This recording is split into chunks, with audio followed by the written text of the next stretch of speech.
Salam mehriban vatandaşlar. Salam Halmurada hoş geldiniz. Yine bugün sizin bilen yine de bir Türkmenistan'ın başka yurtlardaki diplomatik vekilhanalarına yine bir yüzlenme bilen çıkış etmekçi olduk. Şoň üçin şun Halmurada'nın kän işi olsa da şu yere çağırmana mecbur olduk vatandaşlar. Sebebi Halmurada'da şu temadan gaty köp zatlara bilgisi var deyip şoň üçin rahatsız etmeli olduk. Halmurada hoş geldiniz.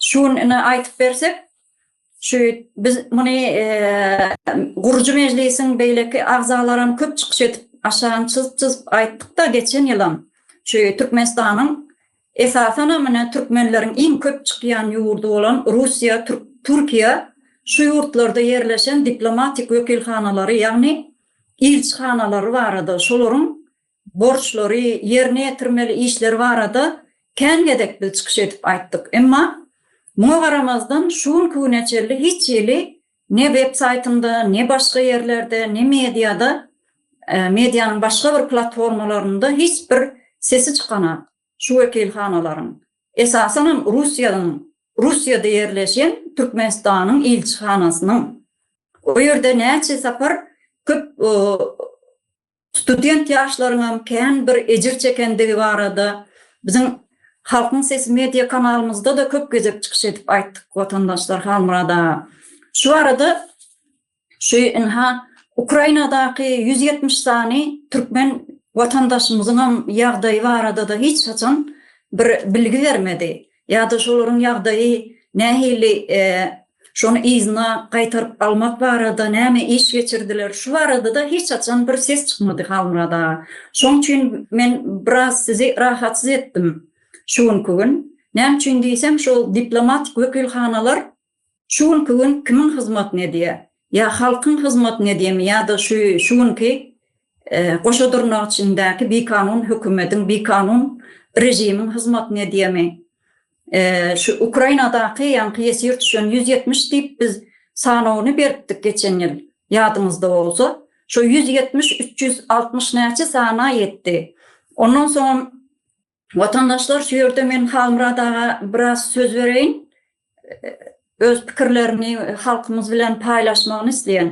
Şoň üçin başlygyna Halmurada ilk bilen size bereli. Sağ ol kardeşim. Size de salam. Yurtdaşlar, siziň hemmäňize de salam. Sağ olun çağırýanyňyz üçin. Bu ajakan men aýdyp berýän halkymyza ýene bir gezek ýatlytmakçy bolýan hormatly yurtdaşlar. Men garşyňda oturan jana ajakan meniň kardeşim, bu mejlis boýunça Milli Halafet Komiteti boýunça onsoň bol Orsiýetde ýitirmedilen ihlas atyberdiýiň ejeti. Şu barada o da bir näçe gezek çykyş edipdik geçen bir ýyl ýarym dowamında ýöne şu näçeli belli külli hiç ýerden habar alyp bolmady.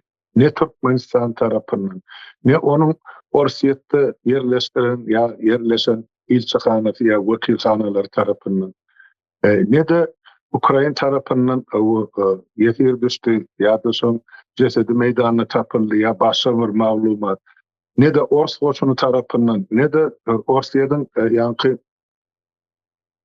Harby ministrligi tarapyndan hiç ýerden setde çykan şu ihlas atyberdiýiň ykbaly bar. Bu arada bir näçe çykyş edipdik, şonu ýene bir gezek gaýtalamakçy bolýar, sebäp wagt geçip dur. O ýany aýdygan kardeşim bellep geçdi. Geçen ýyl çykyş edemizde ol 370 170 ýesir düşüpdi diýip aýtdyk da, ýanky Ukrainanyň eline diýerlikde. Şoň arasyny bir maýorym soňra videoda bardy, onu goýupdyk. Bir ýyl soňra da ýany bularyň sany 360-dan geçdi. Belki şuň 500 bellisi ýok. Ol biziň aýdýan zatlarymyz ol ýesir düşenleri bardy. Bu näçe adam Orsun yalan propagandasyny ağlanıp uruş uğradı Ukraina. Onun sağlığı bile belli. Yani şu problemi var. Problemi de o tragedi. Neyse, magal şol uruşa gidip yok olayan ya vefat olayan Türkmen yigitler edil Türkmenistan'ı nesel öldürüp inneki nesilleri devam ettirmeli nesil vekilleri. Ine solar ýok. Ine ihlasam mene bu ýema 93-nji ýylyň ine 5-nji awgustynda dogulun ýigit. Ol häzir gollary maşgalan içinde çağılan terbiýe berip oturmaly ýigit. Allaw ýolu, ýa mezurçuluk bilen orsiýada gidýär işlemäge. O taýda da allaw ýolu bilen mene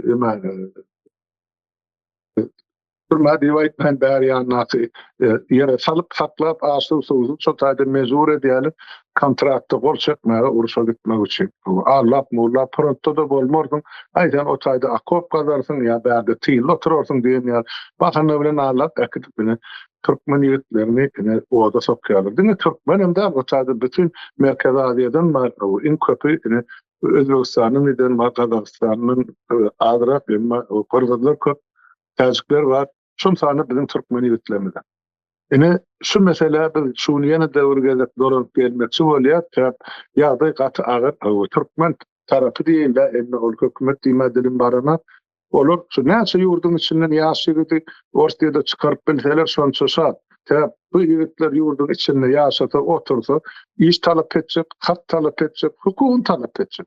Şoň üçin bir gözünden gaýyp edip ura diýerler. Ýurdun daşyna onu otak barana da iş bahanasy bilen uradylýar. Emma faktyk iş ýerinde şu ortaýda giderler. 190-ny şol barana näýe hasabarlyk 3 aýdan soň bulan möhletde bolmaly. Şu dolýança eýer bulany bir bahana tapyp şu kontrakty gol çekdirmä mezur edýärler.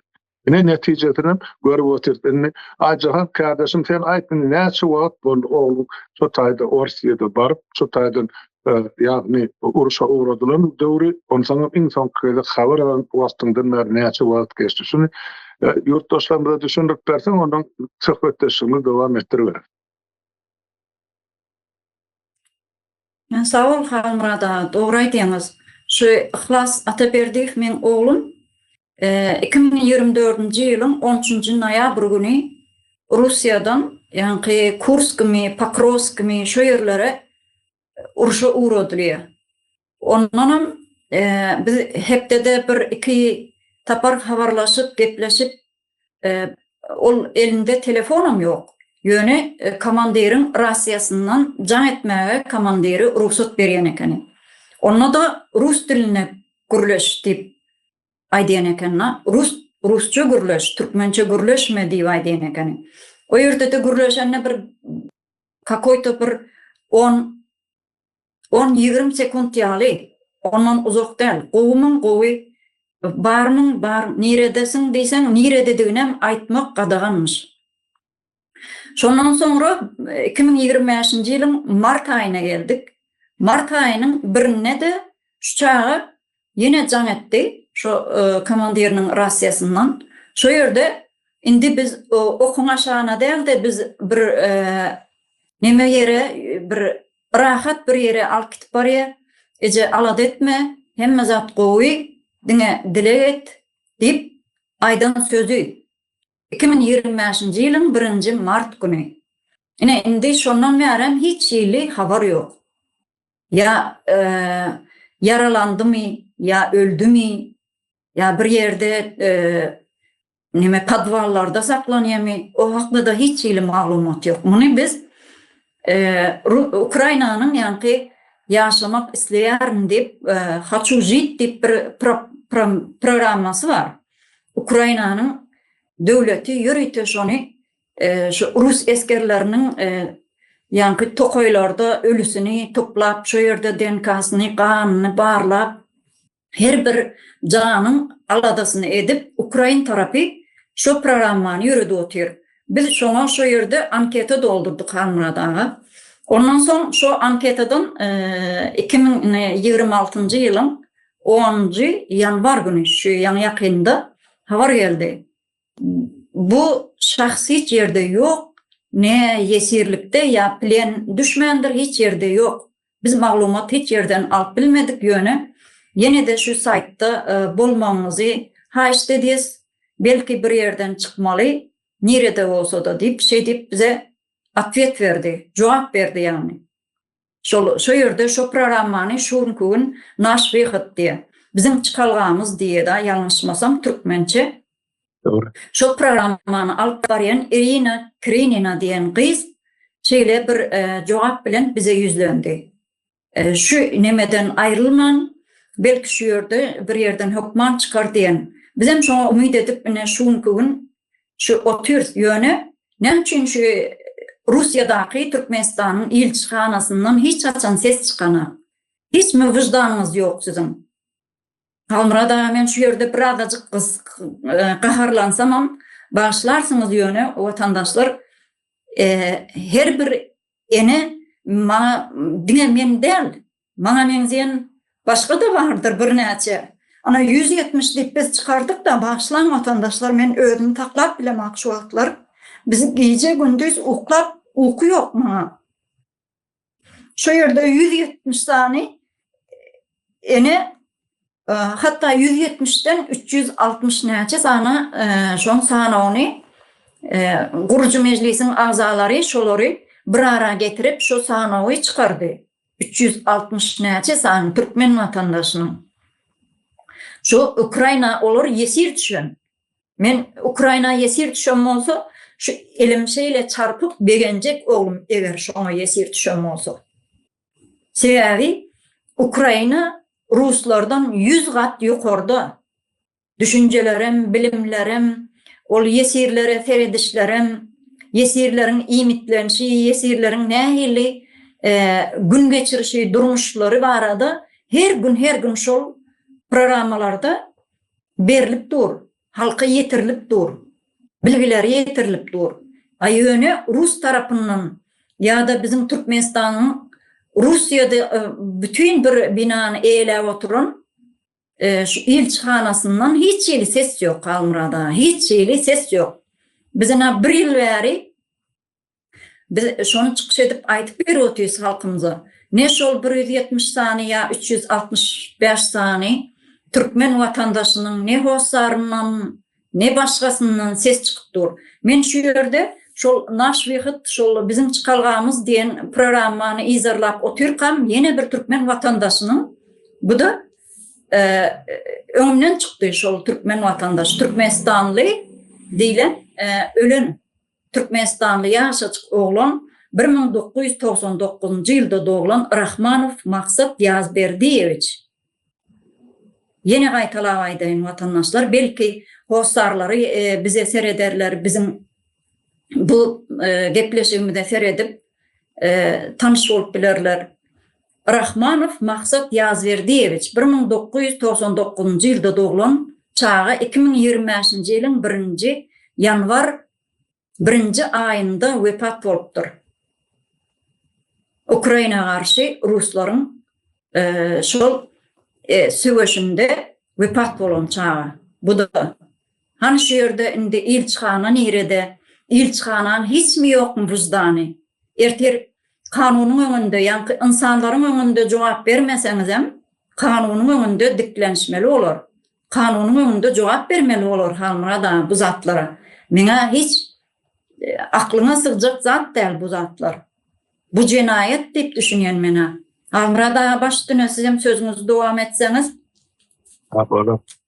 Sağ ol kardeşim. Batgowy atlap geçtin ene şu yanvar aýynda da insan kyny şol wepat bolan türkmen ýigidi bar. Yani Ukraina urşunda git. Adın familiýasyny aýdyp berdiňiz Rahmanow Maksat Ýazberdiýewich. Belki on en atatı bilýänem däl, konkursda da. Sen bular iş diýip gidýärler-de Orsiýada.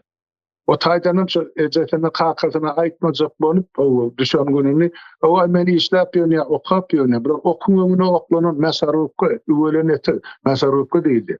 Ýa şo niýet bilen urşawrady. O orsu üçin türkmen bolly bolmady tapaldy. Türkmeniň özüne gerek garşy hökümetlik özüne atlandyrýan guramaçylykda jenaýetkär topara. Näçe köp ýigitler gidip şo taýda wepat bolsa şonça ene bir ýigidine ýaňy 26 ýaşynda bolýardy. Şeýle-dämi? Şu wagt soňky wepat bolan. Hanymyň maşgalasy, hanymyň gelini, hanymyň en atasy, han doganlaryň habary barmy? Ýok. Men üçin setin çykarak. Türkmenistanyň içinde näkeleri de men şeýdip ýüzlenesim geldi. Sen haçan ogul gyýdynda eýeli geçecek. Näme üçin şurup Orsiýa dogry diýen Deyip menine dilim sıpırlı soňky şol taýda 20-nji ýyllar uruş başlanýar. Uğratman adamlary şol iş bahanasy bilen soňra mezur edýärler. Kontrakta gol çekyp uruşa gitme. Ya jüwlerine bulan ýanky tiryekmi başga bir jetip oklap mezur edýärler. Ya ene sen möhletin östüden basar tutar gasar az takýarlar, urýarlar, ýenjel. Bara şu ýigitleri ozon Türkmenistan'ı gün görmedik nereselerini onu uruşoklayalım. Ama şunu eýele etmeli adamlar, hükümet şoňa geçmek hem ýene bir dadaýdyn, ýurtdaşlar bilmekleriniz üçin ýa-ni ihlasyn kakasy gidip portretde ýörete iýdim salýan men oglum bar ýemini tapyň şunu diýip. Olam hiç de tapmaýdy boş. Hep hiç kim jogap bermez.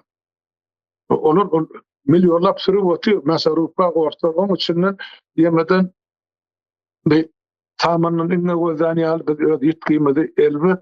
Elbette dünya ıhlatı değil. Beyle ki Türkmenlerim gözlap diyor. Yut tutmadık yerimiz kalmadı. Hani Aycak'ın kardeşim Ece hukmunne ya ene hukmunne ödeden işlerini aydı otu. Biz berde öyle işlemi dedik. Oğlunun ya beyle ki Türkmenlerin iyinin çalıp otuyor. Yani esası da şu zatları duruzmak için, şu uruşa gitmeden kazanmak için anırda şol özün hükümet deyip atlanıryan jenayetkar toparın hareket etmeli zerur. Gerek değil, zerur. Şolun eýel gitme. Näme üçin? Orada Türkmenistan'ın esası ilçihanesi Moskwada, son beýlek uly şäherlerde Leningrad'da, Kazan'da, Nizhny Novgorod'da, Otaýda, Bytaýda, hatta şol Dalnywostokda da wekilçiligi bar. Olur näme çeredi? Onu näme üçin Türkmeniň gaznasyndan aýlyk alyp oturýarlar? Halkymyzyň göz ýaşyny inne bolsa ganynyň ýemegine. Sebäpler bar. Ha? Şolar eden haklar. Öne Reşit Meretov näçe ýyldyk. Siz özüňize aýtdyňyz. Ve bizim berdim bir näçeýle gaýtdyk. O eme amana geljek başlan bol haramdady da. O Türkmen ahiri bir gün öyle aýtyn oňa topuğundan bildirýän ýeri ýok. Näçe köp Türkmen gyrylsa, şuňky jenayetkar topar üçin şonça da peýda edip. Ol ýurdun içinde galsyn, aýarlar, ýaşlar, çağalar, olary peýda olar, ondan üçin bol gyrnak edip. Emma şol ýankyny eline ýara galyp ýa onu sonra biljek ýigitleri hany okupýarlar, okumy bilen. Ene şolong ýöredýän goşa durmak üçin näki döwlet siýasaty. Halkymyz bir gyrgynçylyga berilen bir genosit ene hakyky Türkmeniň üstünde açandan bäri oýnalyp gelýär. Şunu bizim halkımızın düşünmeye gerek. Ýöne şol wedi peýlep oturarlar bar. Oldyň Reşit Meretov deýişler. Şoň elasyrnak, bolasyrnak äkli özün men o diplomat ýa men konsul ýa şol konsullyk işgär diýerler. Hemmäňiziň adyňyz, familiýaňyz bar. Siz nire kaçıp girer desip taparsın. Bir azıcık sabır edin. Yine çekip ceviriňiz gaty agyrdyr ýöne şonu çyňsama. Şuň kun enilen göz ýaşy tili gark eder hemmäni. Ýani onu men aýtmakçy şu. Başga diýjek wagtym şu taýda o Türkmenistanyň ýemelerinden saýyş eden peýdaty ýok. Men diňe Türkmenistanyň içinde en atalary ýüzlenmekçi bolýar. Aýrat edin, ýurtdaşlar, uğratman çağılaňyzy, aýarlaňyzy, kakalaňyzy ortaýda. Gazanç ýok. Ol bir gapan sıçan üçün kapan gorulýar, şoň peýnir ötürülýär. Ene şo peýnir satyle iş berjek diýip ağlap äkidip, bular hemmejin biýleri ýa ilçihany Moskwada Orsiýadyň hökümetine tapşyrýar. Tarlyk ministrligi. Ene şolar şu samalyot bilen geldi, çay möhleti bar. Onun ýaşaýan ýerim belli. Onu bular Paris'e geçirdi. Paris'e borsam şolar ýygnap, 3 aýdan soň widan gotardy, näme üçin gitmedin? Sen türmeye başlık ya da kontratın uruşa öldün diye. Yani aylık verir, pul verir. Bir kısana Türkmenen koyupdurlar acıkın. Ama bir yerin korkadıpdır, uruşa gidip iki gözü kapır kalıp, elim ayağım yolunup mu? Sonra şu şeyden için bile diye, yine de iki otağını cay verdi, Orsiýadyň garajdarlığını verdi diye. Sonra begeniye, uruşa gidip, bir günah halka otardı, atıp öldürüp daydı. Hem özü mayıp geleni, onu yaktıcakar garankı ölüyense. Sol sotaydı, orsun yemezini garajdarlığını almak için. Sen öz yurdun garajdarlığı vakı beyleki, ne emetsin? öz hak hukuky üçin göres, sen öz Türkmen halkyny üçin nädime, öz maslahatyň üçin näme şu taýdy, eliň aýagyň ýa gözüň gakyl bolmady. Gidip orsa hyzmat edip, mene şolar ýalyna ömrüň ötünçe maýyp bolup galy. Onu ekrana goýaly. Ene seredim. Enne beýdeklerin pikir edýär. Ay, ölmesem böyle yaralı bolup gelsem mene zaý berjekler gerçde alyp berjek. Aşon öýdelimiz bilen gurumyzda bolmaýar, ýa gelişmeýär. Ýeriň astyna baýlyk trilýonlar bar. Bir Türkmen bir gapysyny talaban durmaly. Bütün dünýäde Türkmeniň gapysyny talabançylyk etmeli. Aýlyk güllük kazanmak üçin. Bolmalysı şol. Hakykatdan bizim ýer asty ýörüsli baýlyklarymyz göz öňüne tutun. Ýana bular bizim halkymyzy ine mahallyny 35-36 ýyl bäri şowa körlükde saklap gelýärler. Bilmesem, görmesem goloýuna gelmesin dip. Özlerim hanyň sagal meslegine ötýärler. Bulara bir diýenimiz ýokmaýa. Ýöne bir ýatlatmak borcumuz we pardymyz bar. Çekçek jezanyň gaty agyrdyr. Ene şonu aýdyň. Ol o taýda ihlas ýetirim boldy. Ýene de müňlerçe ýigitlerimiz sol urşun kaşatyna sokulýar. Bular hemmejini hasaby soraljak, bir hasaby. Geçecek ýeri ýok. Ana ýeşerde şöyle hemmece ady family edip bizde bar. We papalary Ukraina çykartdy DNK-syny alyp goýar. Soň en atat anyrda Türkmenistany tapylaryny oň jesedine şutaýdy kendi. Bilmek üçin. Orsa gerek gel olur. Meydana öldürsün, taşlap gidiyor, itiydin, kuşuydin, aladasına däl olur. Ya hemmeten alıp bir çukura kapıp üstünün buldozer sürüyor. Bunun 22-nji ýylyň ahyryna ýa bu habar geldi şol Ursiýan ýerlerini peredwezna krematori diýär. Aýagy üstüne, maşynyň üstüne ýanyp duran peş var. Ene ölüler soňoklap sonun ýakýanyrsa onu külü çykýar. Ene şolar ýaly jenaýetlere de başyran orstiýetler. Onun için enatalar sizden ýene bir ýerde haýyş edýär. Najagyň gardaşmam ştaýdy. Çağılanydy, oğulluňyzy, erleňizi, atalaňyzy uğratma şol uruşa. Orstiýet şol uruşyň kul. Siz o taýda gadan jedip, jaý çaljak ýa maşina aljak aladaňyz ýok. Beýtmän şunu ýurtdaşlar. Biz odanam gyrlyp şu derejege geldik. Şuň kul şol 89-njy ýylda Türkmenistana geçirilen iň soňky açyk ilat ýazywyny 4 milyon 860 000 adam vardı. Şimdi solum yok şu maliye 36 ýyldan soň, 37 ýyldan soň. Şol yok şu derecede de maşaktı. Şimdi buna kuruşta 40 motorsa anhany Türkmeni tohumluk ýigitler. Yani efendim. Ursulatdan aladasın edin. Biz o zaman bir keçecek döwlet ullukan baýlygyň üstüne oturun. Elime aýtjak bolýanym şol, aýjak kardeşim, siz näme aýtjak bolsaňyz, o aýdyn. Bu tam şu bilen jemläýär bolmasyn.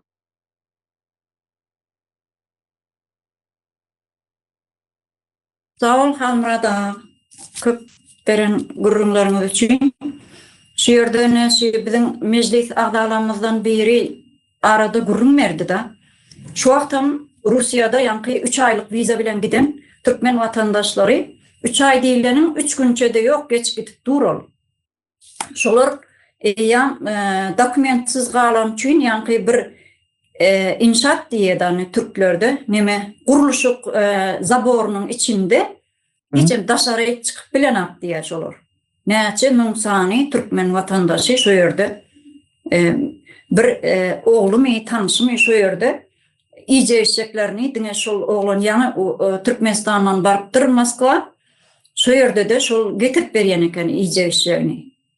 Ana şol näçe müň sany Türkmen vatandaşı dokumentsiz galan.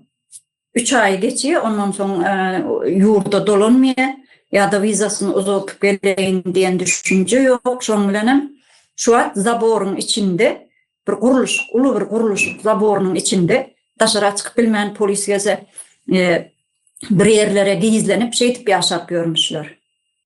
Yine vatandaşlar Türkmenin gelen yağdayı. Yankı arada bir sosyal medyada bir adam näme üçin Türkmen zenanlary daşary ýurda çykýar diýip nemetdi da çykyş etipdir. Biz şoňa garşylyklaýyn bir video çykartdyk. Vatandaşlar, diňe Türkmen zenanlar däl daşary ýurda çykan Türkmen bütün bir owa boşak galan mar taraplarda. Bütün bir owa erkekleri şu Russiýa gidip ýok diýär. Owan bir tutuş bir owan ilaty ýok diýilen ýaly diýär. Owalar boşak galan. Şu derecede Türkmenistanda işsizlik, açlık şu zatlara mecbur etse de Türkmen vatandaşlarının gitme şu yurtlara Rusya hatta şu Rusya gitmezliğini biz näçegedek aytıp berdik. Şu ekranlara çıkıp kengedek aytıp berdik vatandaşlar. Eğer dinlemeyen olsalar şu Halkın Sesi medya kanalımıza girip yine de dinlemeklerini şu yerden maslahat berýäs vatandaşlar.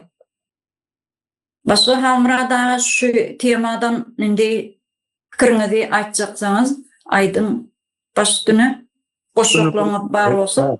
Bir jümle goşaýyn. Ine şu mahal Orsiýada gidýän niýerler bir ýigidi uğratmak üçin o taýda viza düzeltmek üçin $1000 berýär. Kesinlikle. Moskwa uçak ya Kazany uçak bileti üçin ýene $1000 bermeli.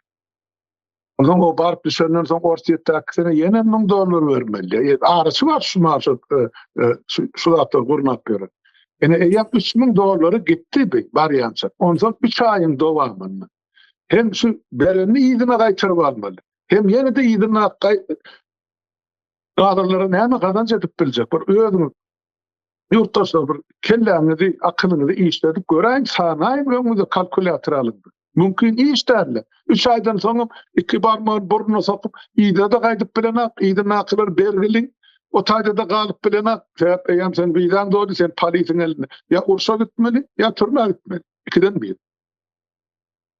Urşa gidende de burada pul tölenýär, alýa soňam ýitirim boldy, ýitip gitdi biz bilen zat. Ýitirim boldy diýende de ýygyna aklyra hiç kömek ýokdy. Ondan Türkmeni kim o taýda Orsiýetden pul töledjek? Ene öldü de birinin oğlu. Kim töledjek? Hanany şu enişmat 1770'de enişmat 360 boldy. Şu haýsy birine eýelik etdi Türkmen hökümet diýil ýani. Haýsy biriniň ýygyna galan en atatyny el kömegine etdi, pul kömegine etdi ýa şolary eýelik etdi ýa arka durdy ýa şolary ýaly beýanat bildirdi. Ýok. Maňa arada bir ýazypdyr. O näme diýsen ýa diye bunları diye arka duranmalıyandı. Gitse özleri gidiptir yani bunlar hükümet uğrattı mı diye teret tapyan görürüm. Böyle yani ben sana şutaydan cevap vereyim. Eğer yurtta iyisi olan varsa rahmetine göre kazanç var olsa hemçin o adamlar çıkıp ortaya da gitmeli ya başka bir yurdu ya Türkiye. Hani iş orunları. Ne bunlar ağzını köpürcükledik görüle ya. Özlerine gedip gelen hem zat var, halkı gedip gelen de hiç zat yok. Halk yolundan çıktı, yere esik, yere iyimit tapanadı. Bunlar olsa, ne diye, üyeleri gitti diye. Haýsy birine Türkmen hökümeti saklasın diye. Sen borcun var sonra grazdalara eýelik etme. Sonun niniler diýeni näçin diýeni näme bolýany. Siz jogap ber, şoň üçin o taýlarda ilçihanlara bir topal ýal ýagasyny saklap oturýarsyňyz. Türkmeniň gaznasynyň hesabyny. Özür şu atlardan biraz bas çıkarım yurttaşlar. O taýda näme üýsüp ýatan harman pul ýok. O salgym sizi anlap çutak uğradyarym. Sizin hasabyňyza sizin döküljek ganynyň hasabyny özüne pul ýasaýar. Bolly indi odal mal sewdasyna edilýän bolsa adam sewdasyna geçdiler bir näçe ýyllar bäri. Şunu gözüňizi açyp düşünmeklik bilen kabul edin. Men şu taýda durayım. Aýjagan Tawul kardeşim çağıran üçin sağlıklı görsen yurttaşlar dedim oturun görün dinleyin özünüze gerek netijeni çıkarın sağlıklı görsen.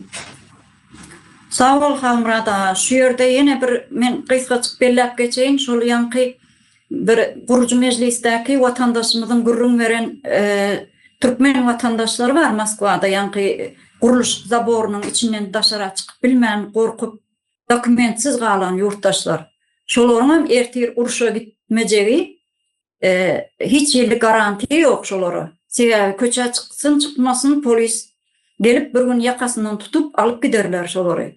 Şu wagt barka sebäbi Rus hökümetine diýýär, şu Putin'e diňe san gerek. Diňe Ukrainlere şu uruş başlangynyň aýtyp başlady. Men etten divar örjek diýdi Ukraina bilen. Araçayamıza etten divar örjek diýdi watandaşlar. Şoň üçin hem şonam etip dur. Sebäbi öz halky ýok oň içinde. Hemmesi ana 10 olay oblast var Russiýanyň içinde hemmesem ýanky başga bir milletlerden emele gelen Russiýanyň öz territoriýasyna ýaşan üçin şoň ýaly. Şoň üçin olara adam sany gerek.